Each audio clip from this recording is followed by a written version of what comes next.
அதுக்கு போய் அங்கே போய் தண்ணியில்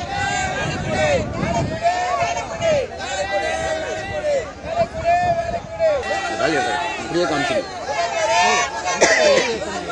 கொஞ்சம் அப்படி தள்ளி கூட போய்க்கோ. இப்படி காட்டு, இந்த பக்கத்துலேயே காட்டு. சரியா? ரைட்டில் இருக்க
ஐயா